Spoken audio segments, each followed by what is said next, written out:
The making and consumption of wine spans the history of humankind, stretching back over thousands of years and spanning diverse cultures and continents. Wine has evolved from a fermented concoction of early civilizations to a global industry, which is continually adapting to new environments, tastes, and technological advancements. Alcoholic beverages have been deeply intertwined with human culture and celebration. Religious and ritualistic ceremonies have included wine and other fermented drinks. Social bonding and hospitality often includes an alcoholic beverage. And even as an economic commodity, as an important trade good, alcohol has been a part of the human experience for a very long time.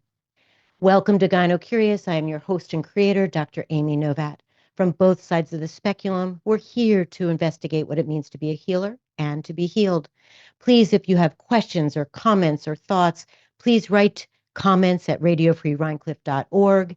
And if you're interested in my clinical practice, which is both virtual and in person, please go to dramynovatt.com.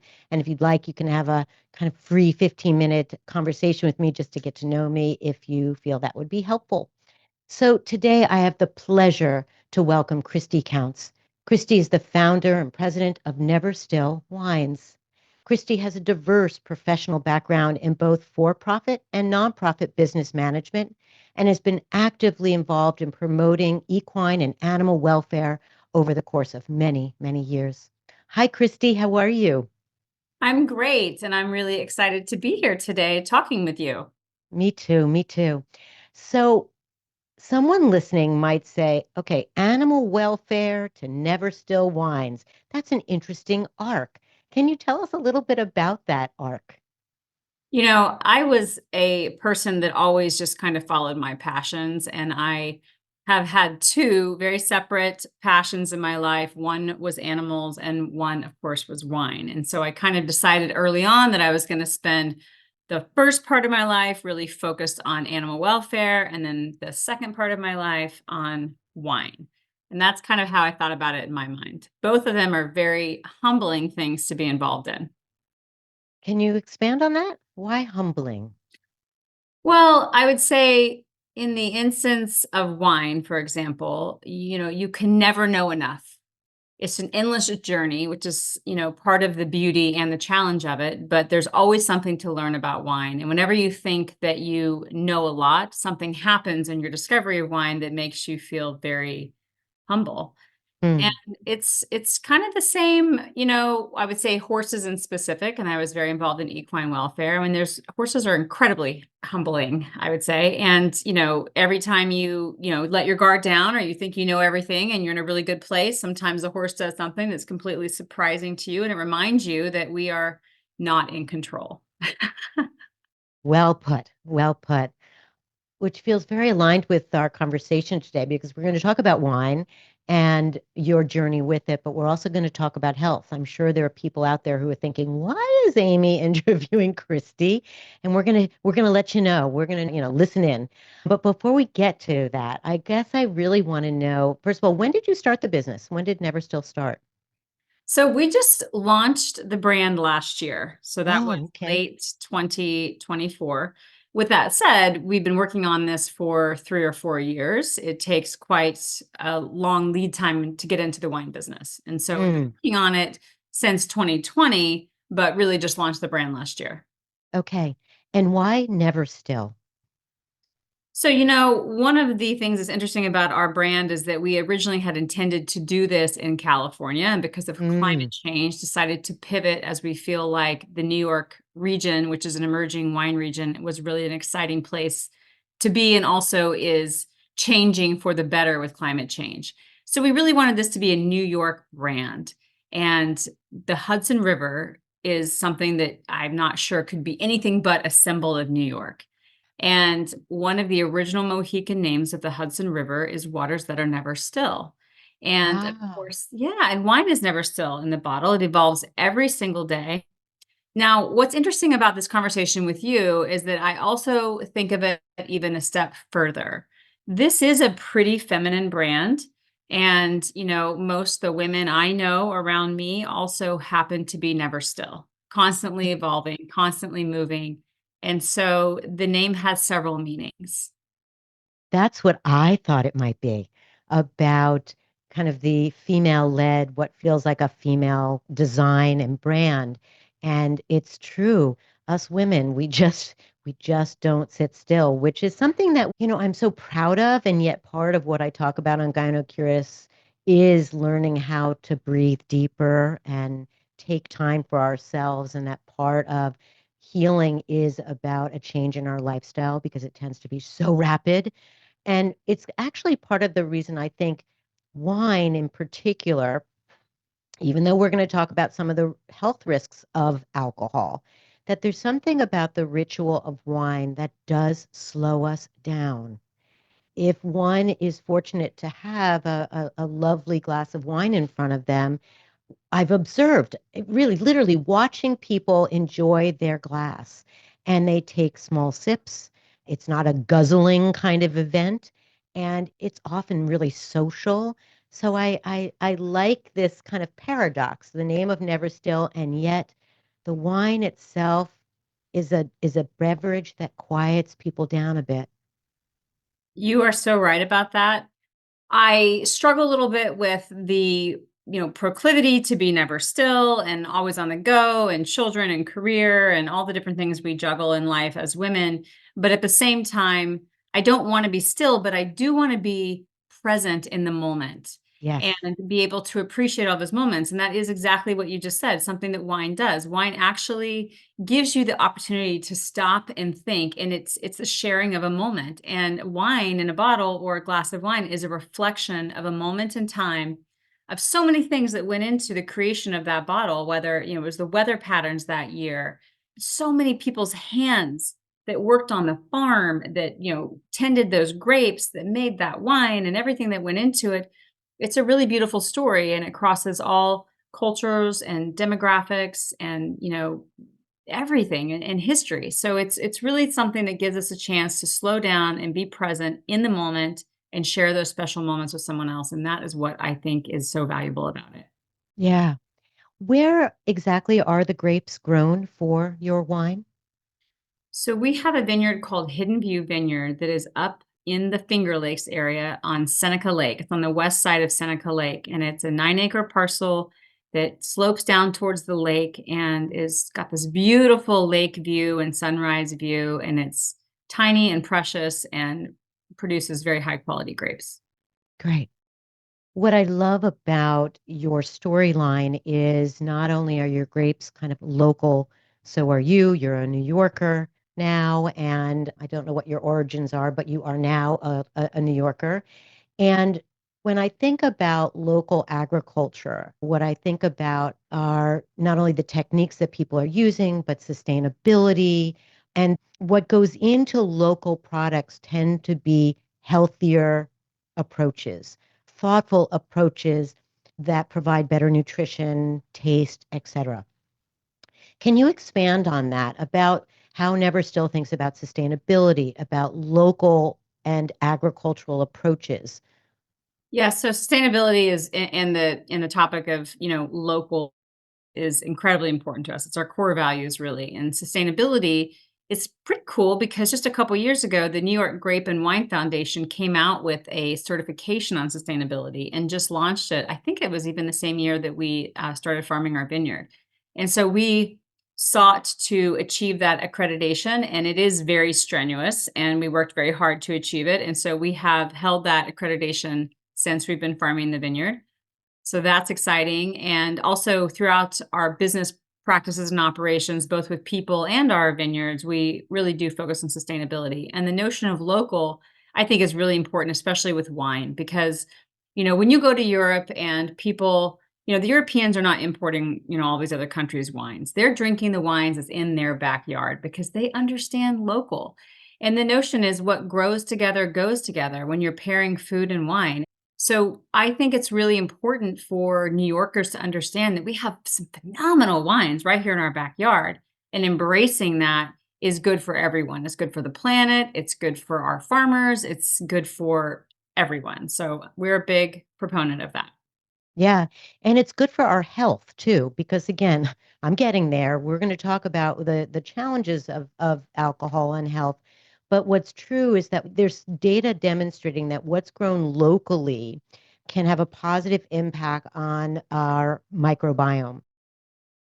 I totally agree that this concept of local and sustainability is so much a part of not only kind of the mission statement of your company, but it's such an important part of how we look at the foods we consume, the drinks we imbibe with, because there are studies that demonstrate that eating locally, eating what's grown next door, is really important for, as you pointed out, the planet. It reduces the freezing of fresh items so that they're picked when they're ripe and sold when they're ripe, which improves the nutrition value. But it also taps into when foods are frozen, transported over weeks, and then zapped in a microwave, for example, we get rid of the prebiotics and probiotics and change the nature of foods so that it impacts our microbiome.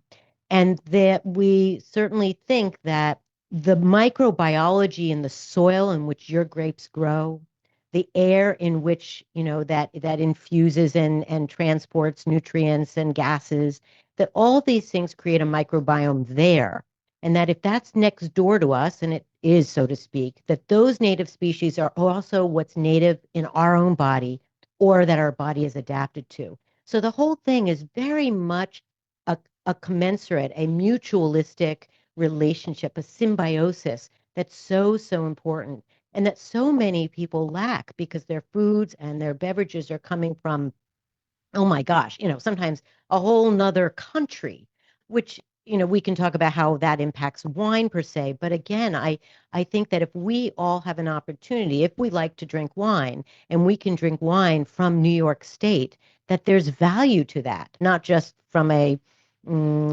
commodity point of view or a taxation point of view or a financial one, but literally how our microbiome is being impacted by the wine itself. Totally agree. Totally Yeah. agree. Yeah.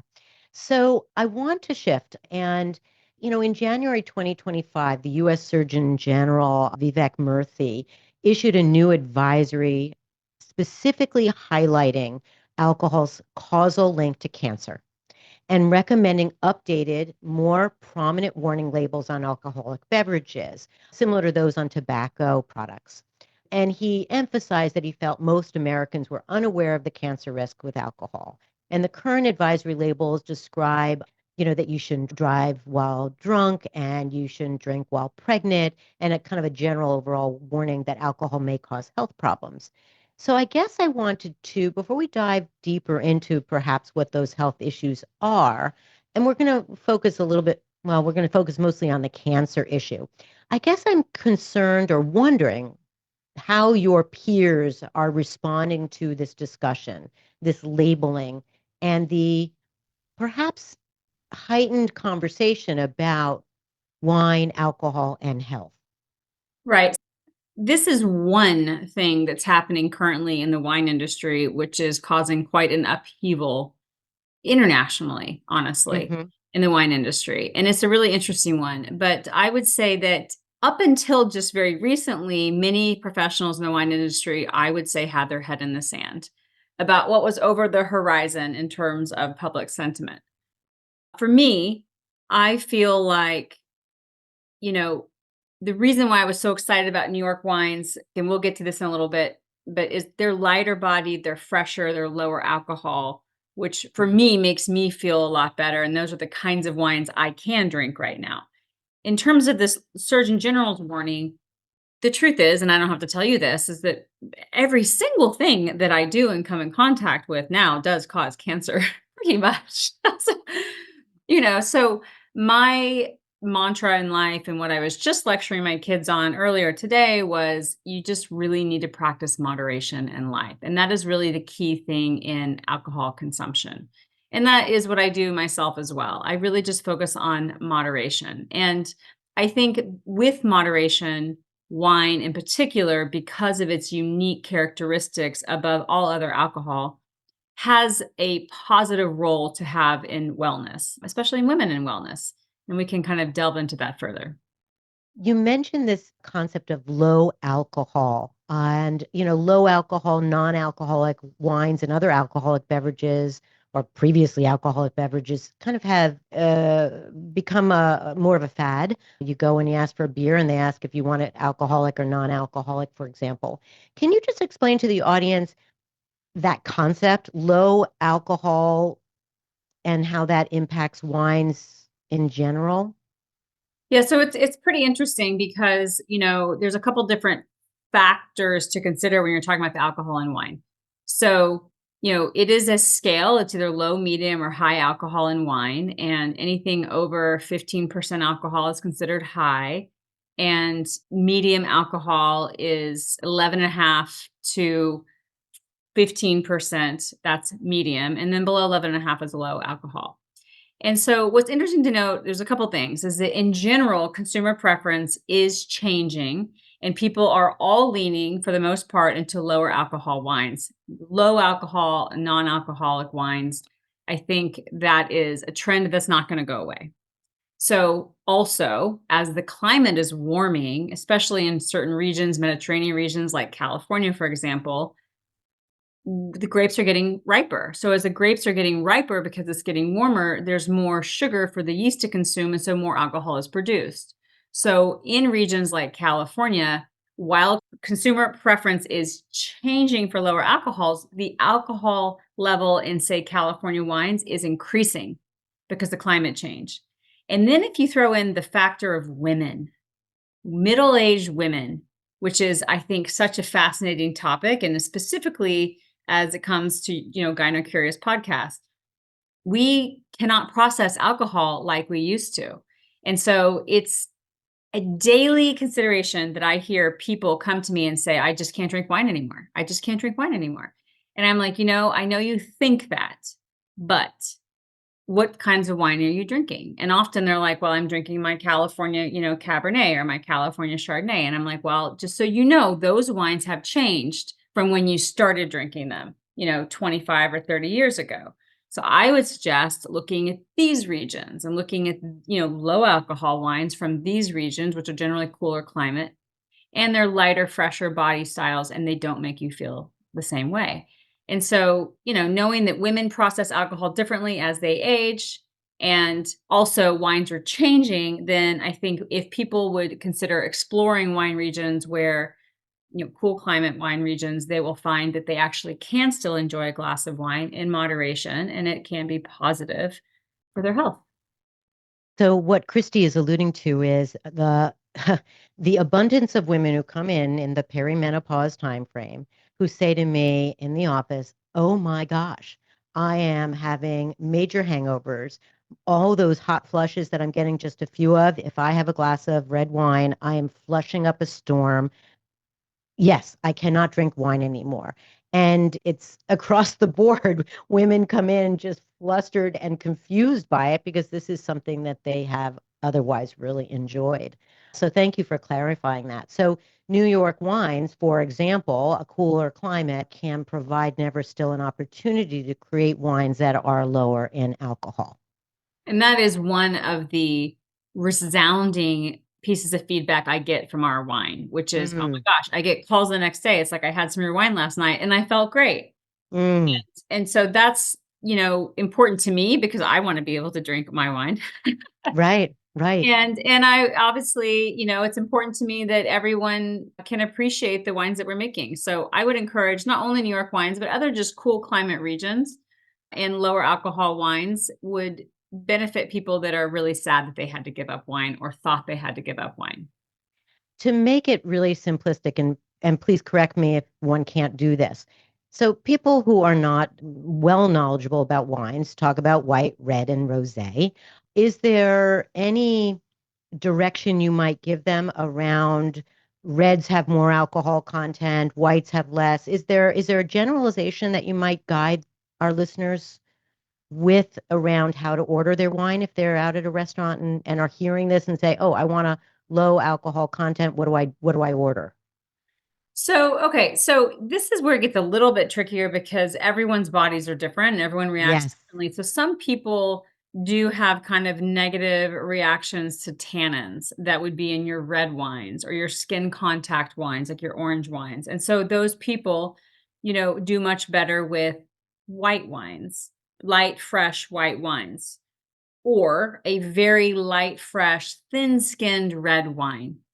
So, like for example, if you are in, a German Pinot Noir, can be a very, very light bodied, very almost, I mean, you can see right through it in the glass, and lower alcohol, 12%, or, or on the lower spectrum of alcohol. And I can drink German Pinot Noirs, no problem. Or I can drink a really light bodied Gamay from France or from New York from Gamay, but I cannot drink a California Pinot Noir. I will not feel good. So I think I would again lend towards light-skinned, Pinot Noir, Gamay in the red family, maybe Blaufränkisch, anything that grows in Germany or New York, Canada. These cool climate varietals tend to be lighter, fresher, and of course they're all lower alcohol. In terms Right. of white, there are white wines that are pretty big and higher alcohol, like Roussanne or Marsanne. There's a lot of wines that are still pretty big bodied, but your light, fresh white wines would tend to be more like, I would say Pinot Grigio or Riesling, a nice dry, crisp Riesling. And that's another thing we can talk about is, Riesling's role in all of this. And also, sparkling. Sparkling wines have generally very low alcohol if they're made locally and they're not one of these big box champagne, places that they've added a lot of sugar. So I will say it does differ from person to person, but for the most part, anything, if you look on the label that's light, light bodied and lower alcohol and from a cooler climate, you'll probably be okay. Yeah, thank you. So I think, again, for those listening who like to order a glass of wine but don't feel like they really know how to order or what to order, you can also ask the server, and perhaps they'll help guide you to a colder climate and a wine that has less alcohol in it. So, as Christy mentioned, we are on GynoCurious where we talk about women a lot. And I am often asked in the office, how much wine is too much? How much alcohol is too much? And given the science that's demonstrating the increased concern about alcohol consumption and the risk of cancers, particularly women talk about breast cancer, but we're talking about oral pharyngeal, colorectal, breast. And I am often as confused as they are because when I look back over even this last 5 years, the science is all over the map. And every time I read a paper, I realize, for example, one example is what's considered moderate alcohol intake might be one thing for a scientist in a lab, another for the industry advisory council, another for the surgeon general, that everyone has like different meanings for what's moderate amount of alcohol. Moreover, Christy has already pointed out, women and men metabolize alcohol differently. And we don't, we think it's because we have more fat, we have less kind of water in our cells, we're more dehydrated. So perhaps that's why we metabolize it differently. We also know that hormonally alcohol affects and seems to promote the production of estrogen. That's why we're talking about it on GynoCurious, because I think that I know that also, as Christy's pointed out, that each individual out there is going to have a different storyline. And the way I metabolize a glass of wine not only might be different from the way Christy metabolizes the same glass of wine, but I can say personally, I'll have it one night and be okie dokie, and I'll have it 3 weeks later and I don't feel so well. And so it might also be what time of day I might have it. Have I had enough to eat that day? What am I combining that alcohol with? Is it a fatty meal? Is it a very low fat meal? Have I had enough to drink? Is it the middle of the summer? It's 90 degrees outside the studio today, and I probably have not hydrated enough. So if I were to have a glass of wine right now, I think it would plow me over. So I think it's really important for all of us who are asking ourselves, should I not drink at all? Should I limit the amount of alcohol I take in? Should I stop binging? Should I be aware that every time I sit down to have a glass of alcohol, I have two or three at a time? These are the kind of questions I hope that Christy and I can kind of point out, and that even with the science that's out there, the cause and effect of alcohol creating cancer is still not totally clear. There's no question that science is demonstrating there are risks to our health, but the risks might be very small. And then we all have to ask ourselves also, what benefits does a glass of wine give us too? We've already talked about the ritual of it, the ceremony of it, the relational experience we have. So Neverstill is this beautiful place in Hudson, a tasting room, and I'm going to have Christy articulate that much better than I just did. But it's this beautiful space where I can see women gathering, being together, creating community, and having one glass of wine. And I'm not here to give medical advice because, again, it's so complicated. It's about what medications you're on, what other medical problems you have, what your family history is, even your ethnicity impacts how you metabolize wine. But there was an article in the Wall Street Journal back in May of 2025, written by Brianna Abbott, who's a health journalist. And it says women are drinking more and doctors are worried. And I'm just going to read you some statistics that she wrote. Women in their 30s and 40s have increased their alcohol consumption in recent decades as their lifestyles have changed. Women who turned 35 between 2018 and 2019 were nearly 60% more likely to report recent binge drinking or alcohol use disordered symptoms than women who turned 35 between 1993 and 1997, according to a 2023 report published in the journal Addiction. So it's interesting. I began to ask myself, well, why is this maybe happening? And why are women perhaps consuming wine more? Do you have any thoughts about that? That particular article and study, I just don't believe. I I just must don't. admit, I had questions about it. I mean, just this anecdotally, like throughout my life and watching all the binge drinking lots of people did in their 20s. I mean, I myself drank a lot more in my 20s. I literally slowed down in my 30s. Now it's kind of just really just for sharing enjoyment and food. I mean, it's just, I don't see that around me, and it's hard for me to imagine that that is true. So that particular study, I just don't believe.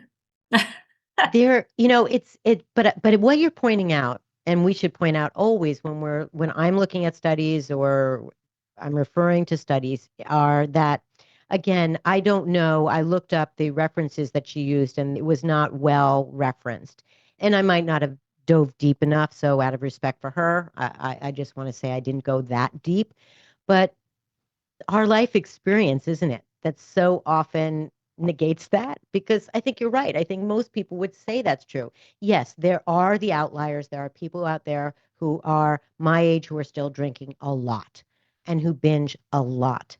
But it's interesting to me because I do think women, well, they may be drinking more. And I think one, because there are more women in college than ever before. And this is a time where kind of alcohol consumption is a staple. Two, they're earning more, so they have more discretionary income. So the monies that your mom and mine or our grandmothers might have used to make sure there was food on the table, we now have more to go to a place like Neverstill and have a glass of wine and not worry about it. And three, women are also getting married and having children a bit later in life. So they're extending that kind of child-free social experience that might include having a glass of wine. So let's talk about, I guess, what you're observing when women are coming into the tasting room.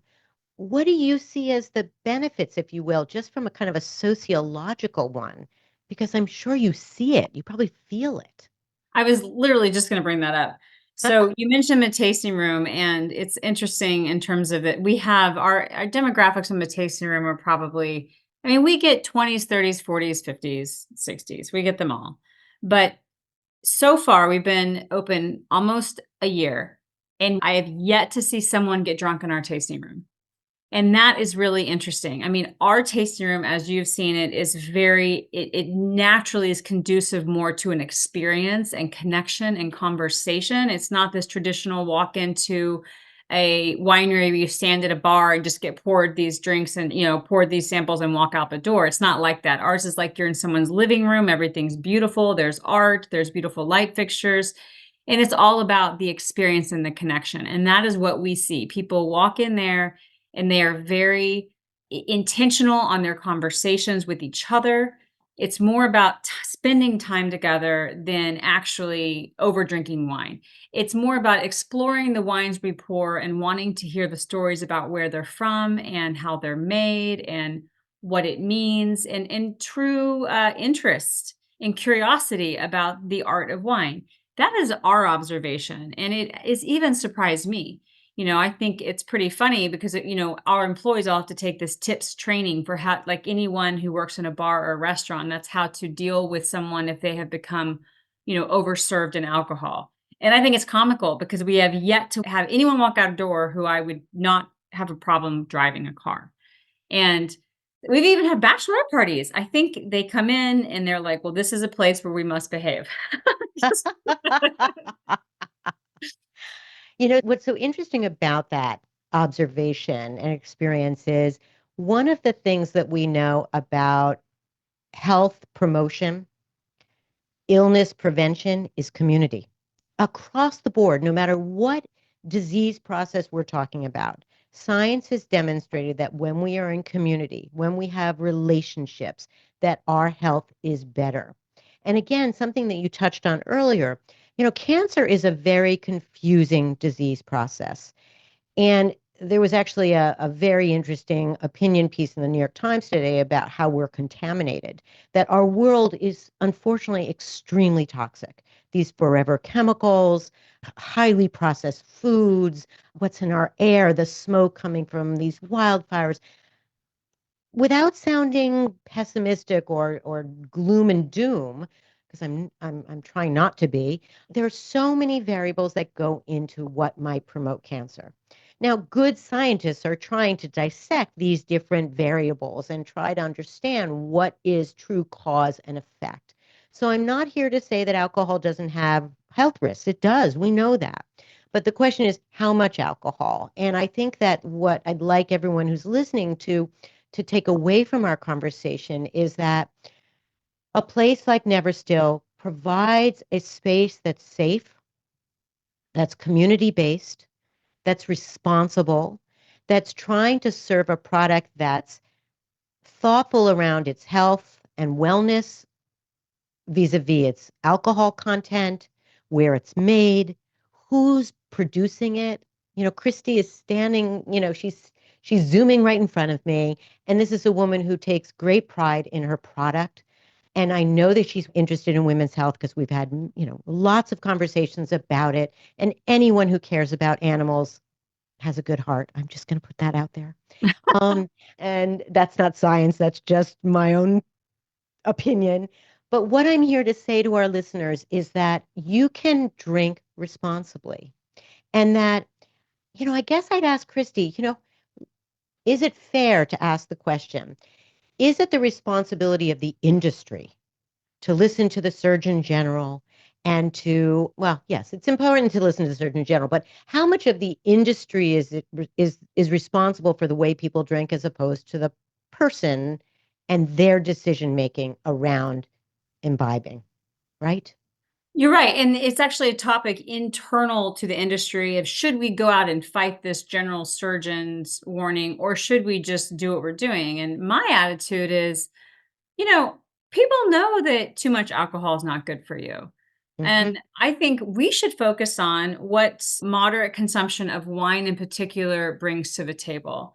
And it is against our financial best interest to say don't binge drink when you're running a winery. But that is not like I don't want people to binge drink. I mean, the whole reason we started this winery is because the thing that's so special about wine is that it is, at least in my life and so many others, it is something that is so amazing when you sit down with someone and you share a glass, or several people share a bottle of wine and share stories and what's happening in their life. And it is the ritual of sitting down and connecting. And connecting in that way is a magical experience. And women in particular really do connect around wine. I know this because I've started 2 women in wine clubs, one in Oklahoma, one in New York, with women that did not know each other that well. And over the years through the wine club developed into like the deepest, longest, most supportive friendships. And we know that that is very, very healthy for women. Yeah. So I feel like this is a magical process, and we at Neverstill care more about women's health and happiness and connectivity, and that's what we're bringing to the table. Yeah.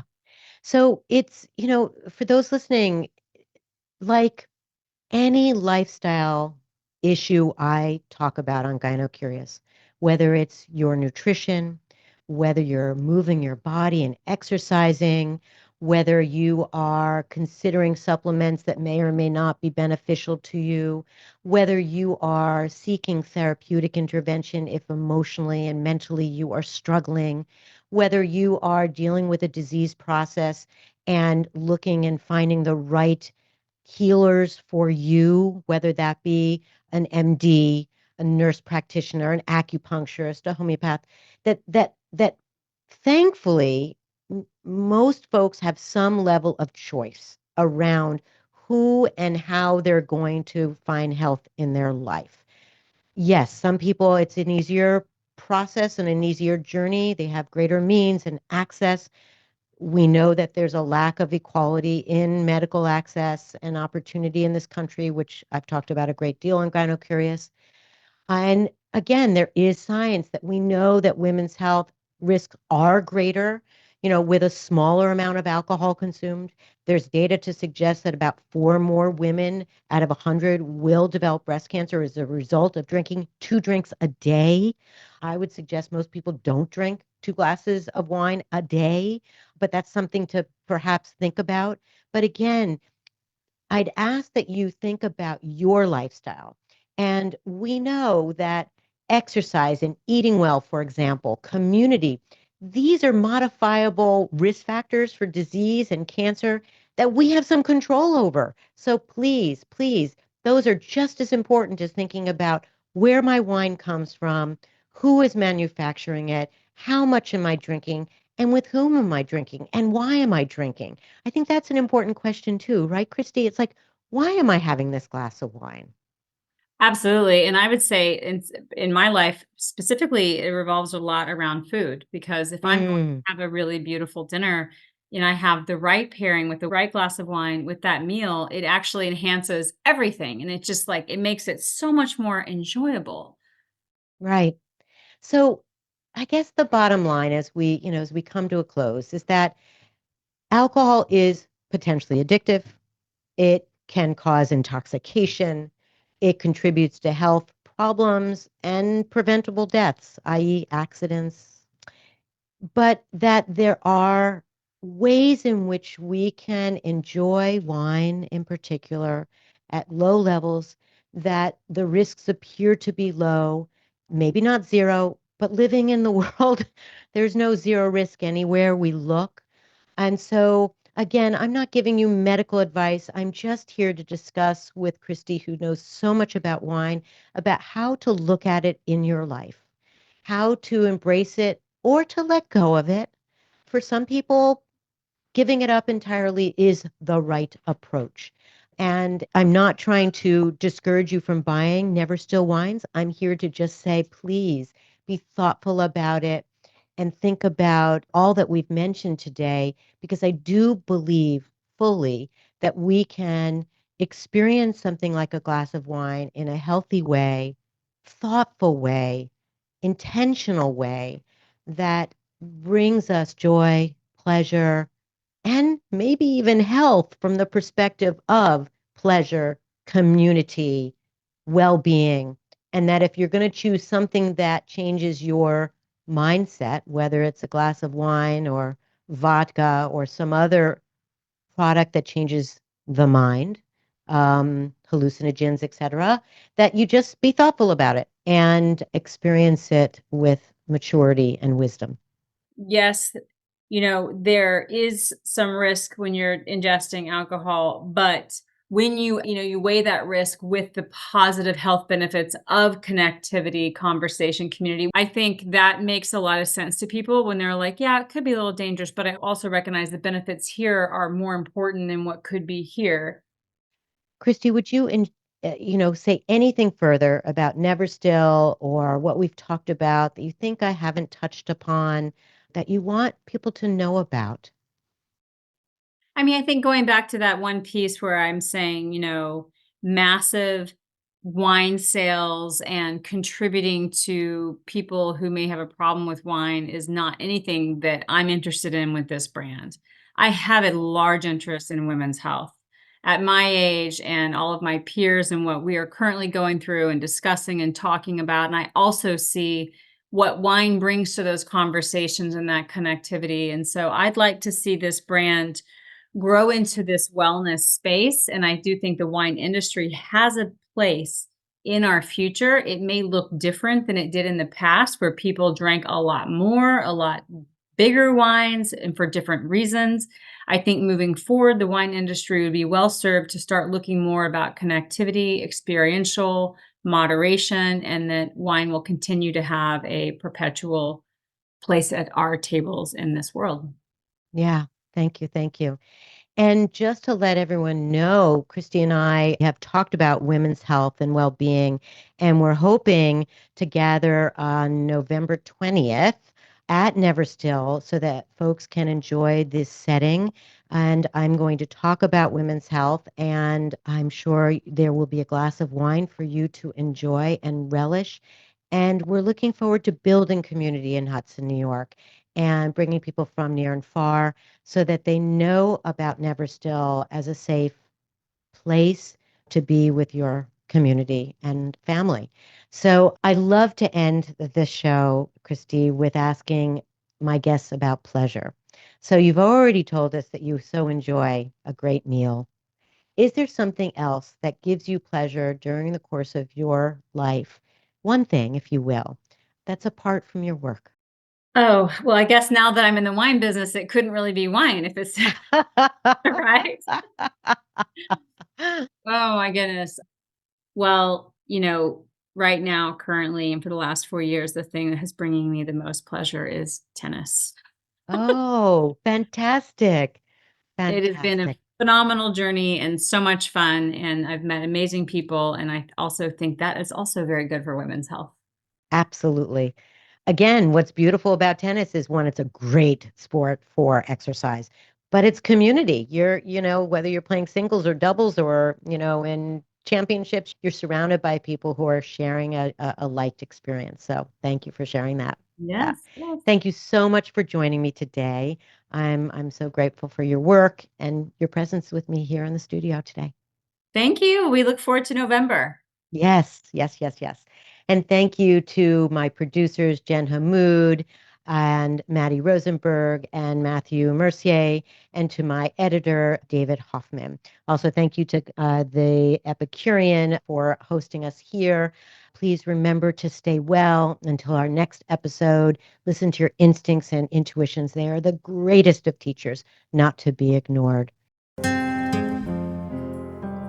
I want to remind listeners that this podcast is for general informational purposes only and does not constitute the practice of medicine, nursing, or other professional healthcare services, including the giving of medical advice, and no doctor-patient relationship is formed.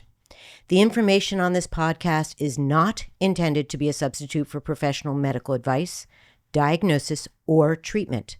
Users should not disregard or delay in obtaining medical advice for any medical condition they may have and should seek the assistance of their healthcare professionals for any such conditions.